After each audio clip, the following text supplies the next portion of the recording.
Spencer, we're going to talk about women, our favorite pet topic. Let's hope the wives are not listening. What kind of a year do you reckon the LPGA is going to have? You know, it's been an embattled organization. They've got a new man on board. Do you reckon they're going to be able to pull through and have a good 2010? Many people are saying this could be a make or break year for the LPGA. Make no mistake about it, they've been in a very difficult spot for most of 2009. I mean, Carolyn Bivens, the ex-commissioner, much publicized, you know, a lot of the things that she came out with Twitter and this Korean language, the English language, and she really, I think, created a lot of issues and problems that maybe scared away a few sponsors. Certainly the players, I think, need to respond this year.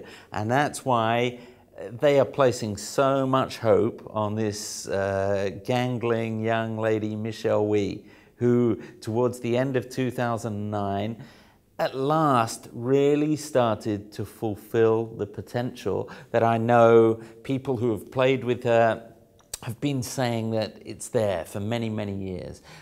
Hopefully, for the time being at least, she's put aside this ridiculous notion of taking on the men, and she's going to knuckle down, play the Ladies Tour.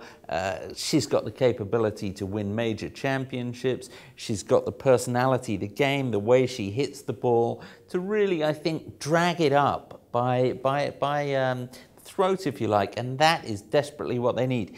Again, similar mystique to Tiger Woods? Look, I think everyone has their own different characteristics. I mean, I think the part of the problem that she has had up to now has been the image that her parents travel around with her and they actually call all the shots. Has she dumped them? No, I believe they still do travel around, and you know, I think that's one of the issues now. She played a key role in the Solheim Cup, and there are people saying she's grown up. She doesn't need her mum and dad there anymore. Hey, physically, she really looks grown up. Absolutely. You know? She's sort of, you know, filled out. Absolutely. Yeah. No, and she hits the ball like you wouldn't believe it. I mean, it's, again, very different from what I think the women's game has been accustomed to. And it's a whole new power game where she is literally driving the ball 300 yards. And she's good eye candy for the guys. Well, the TV cameras certainly like that. Nike, again, who obviously went into that long-term deal with Tiger when he was just at the outset of his career.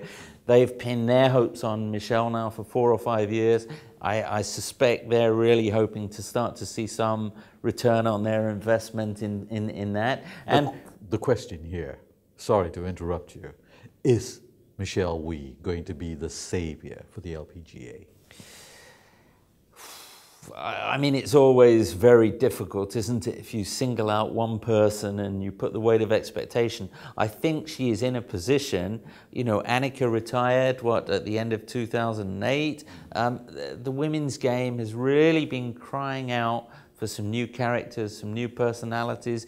Obviously in the US, I think one of the issues they've had is that with the influx and the success of all the Korean players, they haven't kind of felt that they've got the local heroes, the stars. There's Lorena, who's Mexican, obviously. Has that kept the big sponsors away then? I'm sure it's got something to do with it. I mean, the other reason, as we know why, and it's all a circle, is you won't get prime television until you've got the big name stars, and the sponsors won't come in until then.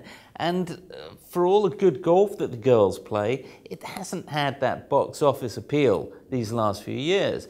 We're hoping to see Michelle play in Asia a little bit, and it's interesting, the LPGA are starting their season. They've got 2 events, one in Thailand, the Honda tournament down at Siam Country Club. Then they come into Singapore for the HSBC Women's Champions, and I know that Lorena Ochoa and Shinji Yai have both just committed to that. So we're keeping our fingers crossed that Michelle will play in hopefully both of those tournaments. And I think the buzz that would create, the drawing spectator interest, would be phenomenal for the women's game. So the new commissioner for the LPGA, poor guy, he's got a real challenge on his hands. He's got a huge challenge on his hands, and I think, you know, when you do stop and think about it, I'm not sure the exact numbers now, but what, 30, 40 Korean members? And how do you gel so many different nationalities when you're predominantly trying to sell it to an American audience, both in terms of sponsorship and viewership? Very, very difficult. And there's the whole questions now with the ladies. You know, we've seen the launch of the China LPGA in 2009. We've seen the Ladies Asian Golf Tour. Korea has a flourishing ladies golf tour. Japan obviously is very established. And it's the whole question again, a little bit like we're asking with the men's side now. Has the time come where the women will have sufficient big money tournaments here on their doorstep in Asia that the whole world calendar for golf gets rewritten or redrawn, if you like, with the emphasis very much on this part of the world? There you go, Spencer. I think we at Asian Golf Monthly, Asian Golf Business, Asian Golf Daily, and Asian Golf TV, we have to become strong, outspoken advocates. Let's build up the ladies' game right here in Asia, where we have most of the talent. And it's growing big time. Agreed? Absolutely. And, you know, we've got a fascinating article coming up in the February issue of Asian Golf Monthly. Sell. Absolutely. Come on, man. But talking about the influence and a bit of the history about why Korean women are so successful, and going back to Seri Pak when she won the first major back in the late 1990s, that really sparked the boom that you're seeing now. And we hear from, you know, countless of the Korean girls who are saying that it was that sparked their interest. And just again showing the work ethic that they have, and posing the question, now that we have Wai Yang having become the first Asian to win Asian male to win a major championship, how is that going to affect maybe on the male side, not just for Korea, but Asia in a whole, of a new generation of golfers? And I think there's every reason to be very bullish that this decade coming up now, 10 years from now, as we look back, hopefully, you will see Asians dominant, not just in the women's rankings, but the men's rankings. Okay, Spencer, let's hope on that note that 2010 will be the launch pad for the LPGA, particularly insofar as Asia is concerned.